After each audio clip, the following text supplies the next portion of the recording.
Yan, agoy. Yan. So, hindi na ako magbukas ng module ng projector. Yan, kasi pag magbukas pa ako, abutin talaga ilang oras. Kasi, no, ang haba na ipapaliwanag ko. Dahil i-shorten ko lang. Dahil ang iba, hindi pa nakapanangalian, no? Para mapabilis ang pag-uwi natin, no? Kaya dapat concentrate lang, ha? Concentrate. Huwag na lang dito, sa akin na lang, no? Huwag sa cellphone, sa akin na lang. Bakit? Yung pag-usapan natin ngayon, more on realities.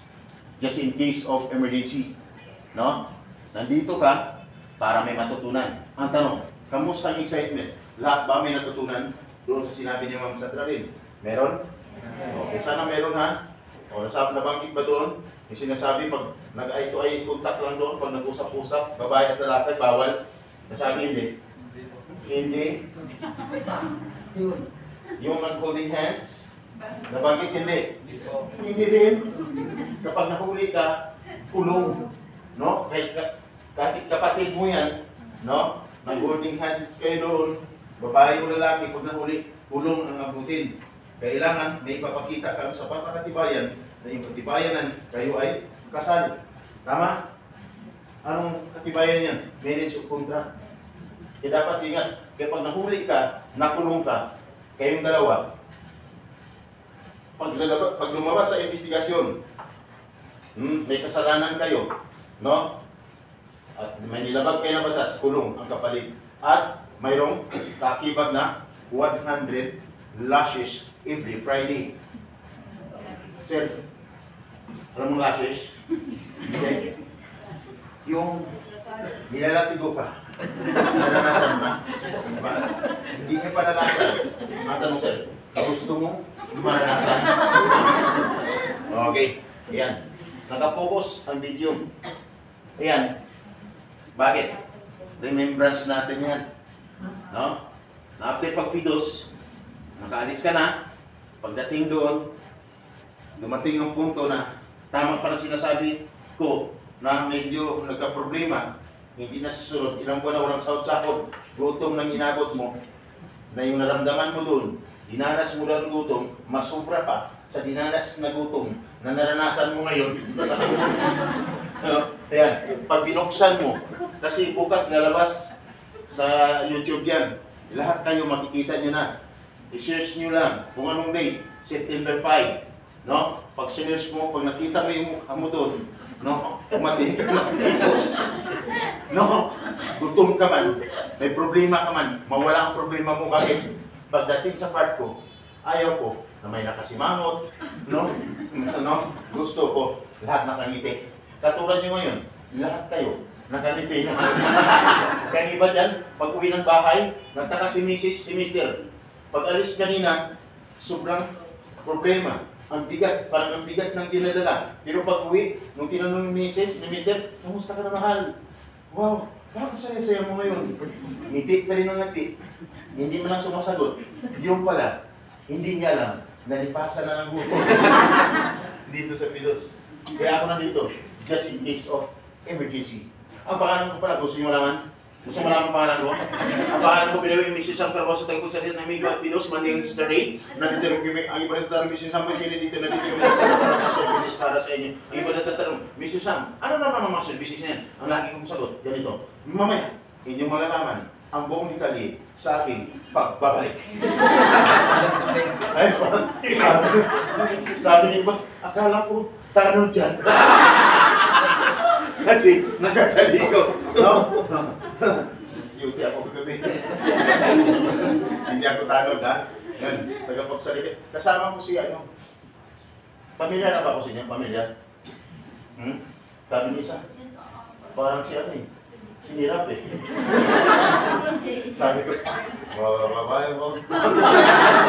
Sabi niya isa, hindi. Parang si Bong. Sabi ko naman, Bong Rebellion. Sa balota. Pero kasama ko, si Junbe Remulla. Sir, gawin mo ang gobernador namin sa Pilipinas. Maraming celebrity dito ngayon ha. Okay! Ako si Mr. Sam, no?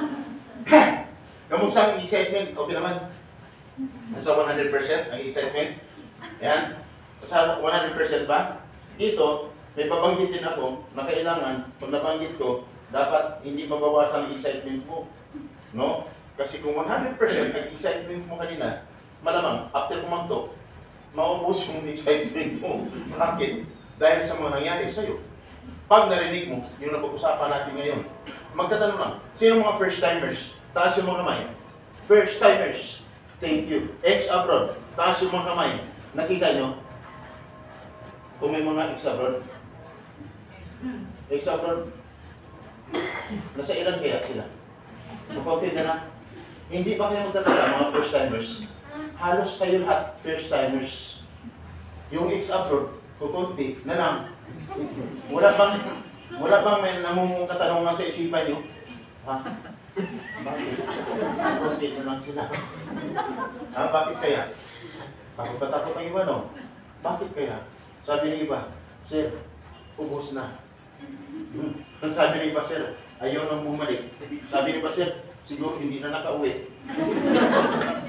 No. Ay ba, Sir? Dala na. Oh, first timers, kamusta na? Kamusta na? Tuloy ko ba kayo? Sige, magtatanong ako. Tuloy, hindi? Tuloy. Tuloy. Para makapagtrabaho sa labas ng bansa. No? Ngayon, ganito. Wala bang trabaho sa Pilipinas? Wala ba? Bakit trabaho sa Pilipinas, ah? Meron? Pero bakit kayo alis? Sahod. Mababa ang sahod. Ay, pag gano'n naman, ekonomiya natin ngayon, ah. Maganda ba? Hindi. Sabi nila, hindi. Bakit hindi? Kaya yun ang sabi niyan. Okay, hayaan niya na. Oh. Kaya kayo, paalis na, ihanda niyo ng inyong mga sarili. Iba ang batas kasi dito. Iba ang batas sa labas naman sa first timers. Makinig. Magtanong ako sa mga ex-abroad. Isigaw niyo ha. Yung mga ex-abroad, masarap po kayo OFW, hindi. First timers, narinig nyo? Ang sabi ng mga ex-abroad, hindi. Ano? First timers, tuloy hindi. Yan, sabi ka ng sagot para matapos, para makaintindihan tayo. Pag ex-abroad ka ba? Ex-abroad ka. Sino yung ex-abroad? Umapunta ng 20 years. Sa labas ng bansa. 20, 15, 10 years. 10 years. Ma'am, kamusta naman sa labas ng bansa? Iba-ibang bansa po. Ibang bansa? 10 years. Okay. Ma'am, nung umalis ka, may asawa ka pa? May asawa ka noon? Wala po. Wala. Pero may anak ka? Wala din. Wala rin. Ngayon may asawa ka na? Wala din. Wala din. Mabuti naman. Ngayon, magtatanong lang. Kamusta man? Naman, may naipon naman nung mag-abroad ka? Kahit pa paano.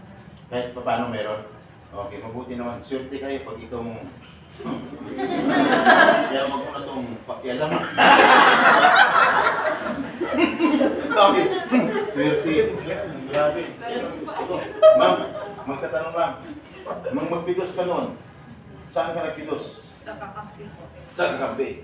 Nung magpidos ka noon, nakita mo ba ako doon? Hindi.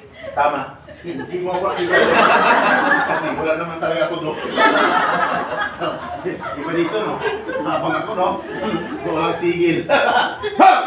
Ma'am, wala ako doon. Ngayon, ma'am, kayo saan kayo nagpidos noon? Online po. Online? Online. Wala kayong nakita sa pidos na katulad namin na nag-lecture. Nasa loob ng ano. Okay. Kamusta? Masaya ka naman ngayon? May nakita ka na. Okay! Kaya mo na dito. Kamusta naman? Sige. Walang trabaho sa Pilipinas. Kaya kayo, katulad yan, online, no? Hindi, ayaw pumunta ng pidos. Ayan, si Sir. Sir, musta ka dyan?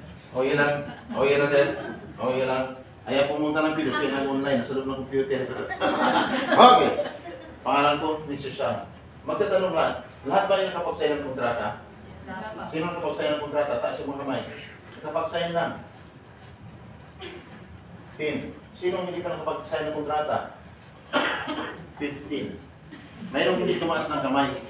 No? Ano kayo? 10. 15. Okay. Magtatanong lang ako ha. Ayon sa batas. Ready na kayo? Yes. Ready na kayo? Ayon sa batas, ang isang OFW bago magpidos, dapat siya nakapag-sign ng kontrata. Sabi niyo ba? Ha? Sign ang kontrata. Bakit kami wala pa? Normal lang yun. May ibig sabihin, yung 100% na excitement mo bukas ng 20%, ang natira is 80% na lang, no? Parang pabiro lang mo magsalita dito, no? Parang nagpapatawa lang ako, no? Pero no? Parang kinakabahan ka na, no? Kasi bakit? Batas ang pag-usapan natin ngayon, okay? No? Ang natira is 80%. Dapat, pag nag-videos ka na, may pinirmahan ka ng kontrata din. After mag-sign ng kontrata, dapat ilang buwan na lang ay apply mo na. Tama? Kasi ang isang OFW mo lang nag-apply at nabisahan, dapat 60 to 90 days prior, dapat na i-degrade na siya. Ang ibig sabihin, dapat 2 hanggang 3 buwan, wala na siya sa Pilipinas, murang nag-apply at nabisahan. Sabi ng iba, ha? Ganun ba? Bakit kami? 10 months na nag-dito pa rin. Na ibig sabihin, normal lang yun. Bawas na naman yung excitement mo ng 20%, ang natira is 60%. Dapat kailangan makalis kasi nasa batas. Nakapag-sign ka na ng kontrata, nakapag-videos ka na, at ang iba dyan, nakapag-bayad ka ng placement fee. Tama? Ang tanong, pag nagbayad ka ng placement fee, saan lugar? Sa Jollibee, sa Taukin, sa Maxwell, sa Max Mall, hotel o restaurant, wala sa nabanggit ko na lugar dapat sa loob ng agency. Sabi niyo ba? Ha? Nakatilig ka sa bakit kami? Yung McDo. May ibig sabihin, normal lang yun. Another 20%, bawas naman ang excitement na 20%. Ang natira is 40% na lang. Oh, sabi niyo ba? Ikaw, saan ka nagbayad? Minsan nakita ko, sinisiko eh. Dapat! Sa loob ng agency. At dapat, pag nagbayad ka ng placement fee, ang salary mo is 20,000, magkano dapat ang placement fee? Dapat equivalent of 1 month salary. Sabi ng iba, ha? 1 month salary. Bakit kami sobrang laki? Normal lang yun. May ibig sabihin, another 20% ang mababawas yun sa excitement mo. Ang natira is 20% ka lang. At dapat, mayroong tao ko lang, resibo. Sabi ng iba, ha? Resibo. Bakit kami wala? Sabi ng iba, ikaw, may resibo ka ba? Kaya minsan ng iba, lumalabas na dito, hindi na nagpapaalam, hindi na nalalabas, sa tawag na doon. Ma'am, bakit ginawa nito sa akin? Problema na. Ay, ang hirap na. Inutang ko pang pira ko. Malayo pa ng bahay ko na sa probinsya pa. Pero gano'n lang po parang mangyari sa akin. Ilang buwan lang, sir. Hiwalay na kami ng kasama. Baon na kami sa utang. Grabe kawawa, no? Dapat may resibo. No? Dapat pag naganap ang transaksyon, lahat yan ay nasusunod. May resibo. Ngayon, problema hindi. Hindi. Problema. Yan ay isa sa paglabag sa batas ng Republic Act 1842 of Anti-Illegal Recruitment or 10022 as amended of Anti-Human Trafficking Violation. Ibig sabihin, you are a victim of illegal recruitment. Hindi kumadali ang pagiging buhay OFW pagdating dito sa labas ng bansa. Pagdating sa labas ng bansa, dito para sa Pidos, dapat alamin niyo na kung ano ang inyong pinapasukan. Sabi niyo ba? Oo nga. Ang tanong, tuloy hindi? Tuloy pa rin. Ano, tuloy? Okay. Mr. Sa may solusyon mga problema. Mayroon naman, problema may solusyon.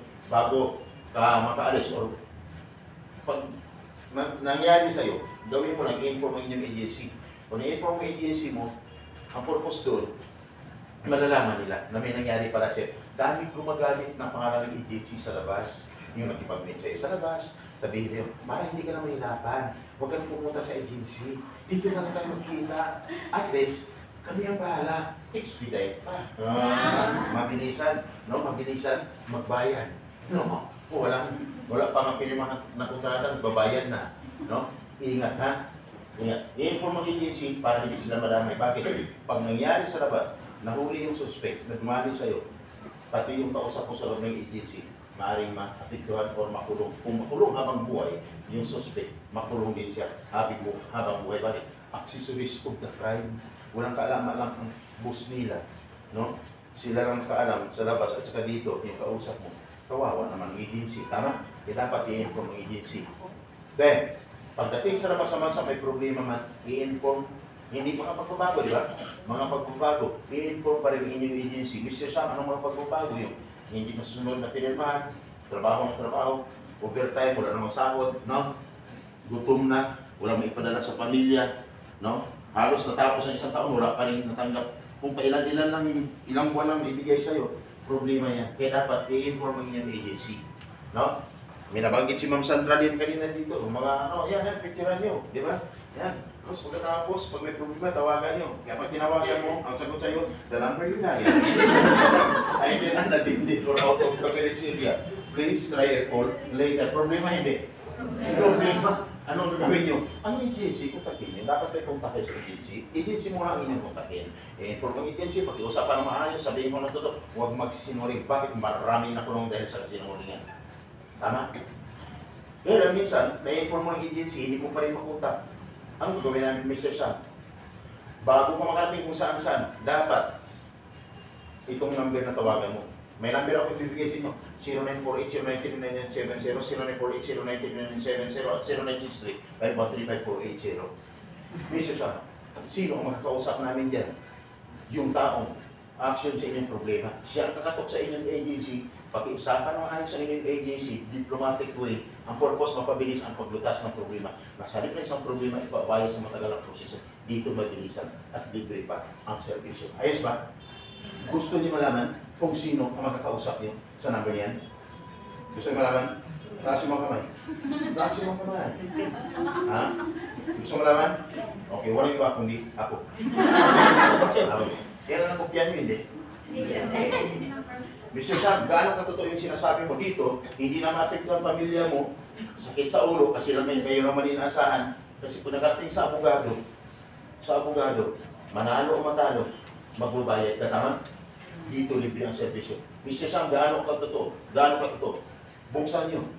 Kayo ba inanood ng YouTube channel? Mga YouTube? Buksan nyo yung YouTube. I-search nyo ang Kaagapay ECTV. I-search nyo Kaagapay. Nabilisan lang. Kaagapay space ECTV.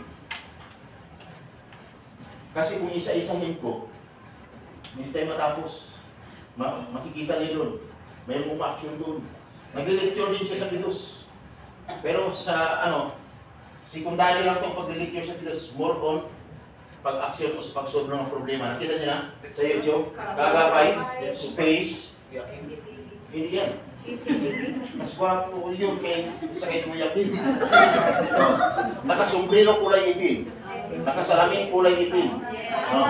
Yan, Kaagapay, tapos space, ECTV. Sierra Charlie Tango Victory. No? ECTV. Nakita nyo? Nakita nyo? Okay. Taas ang phone. Kung nandiyan na, taas yung mga phone. Lahat nakita nyo? Pag nakita nyo, wala kayong ibang gagawin. I-subscribe nyo. Bakit? Pag sinubscribe nyo, pinaka-easy way na makakuha kayo ng access just in case of emergency. Malinaw? Walang iba yan kung hindi ako yan. No? Pero bago yan nabuo, no? Nagbabalita na ako sa radio. Lahat ng pangyayari noon sa labas ng bansa, katulad nangyari kay Sara Balabagan. Narinig niyo ba si Sara Balabagan? Yes. Dito, 20 years ka man sa abroad. Ibig sabihin, wala ka bang balak mag-abroad noon, ako'y nasa servisyo na. Kung naalaala niyo si Sara Balabagan na kulong at tinatulan ng kamatayan. Bakit siya kulong? Napatay niya ang kanyang amo. Self-defense ang kanyang ginawa. Pero saan siya? Nailigtas ang kanyang buhay sa bingit ng kamatayan. Sino tumulong? Kami noon ang tumulong sa kanya. Sabi niya ba? Ano naman yun? Household naman yun. Paano naman si Engineer Jan Aquino? Isang engineer, maganda position, maganda profession, nakulong din at tinatulan ng kamatayan. No? Ibig sabihin, ang problema walang pinipili. Kahit doctor, nurses, engineers, walang pinipili. Natulungan. Si Engineer Jan Aquino, nakapatay din ng ibang lahi. Leader pa. Nung pinagtutulungan siya ng ibang lahi, 6, binubog siya. Pero self-defense lang ginawa niya, napatay niya. Kaya nakulong din siya, tinatulan ng kamatayan.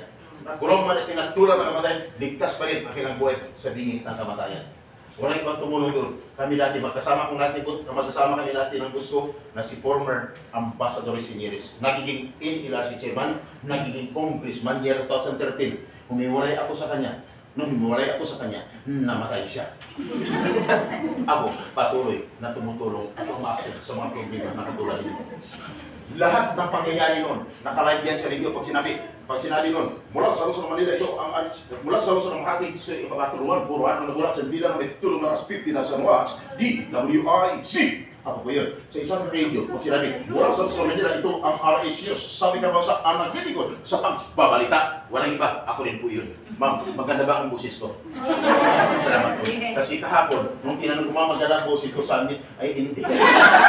Bakit sa amin? Kasi pangit mo eh. May tagapagtanggol ako. Alam niyo kung sino tagapagtanggol ko, sir? Kung sino ang pinakamaganda sa loob ng pilos siya pag tagapagtanggol ko, biglang sumagot. Eh bakit? Wala naman yan sa mukha eh. Nung tinanong ko, ma'am, sa ano yan? Ang sagot sa akin, sir, sa performance yan.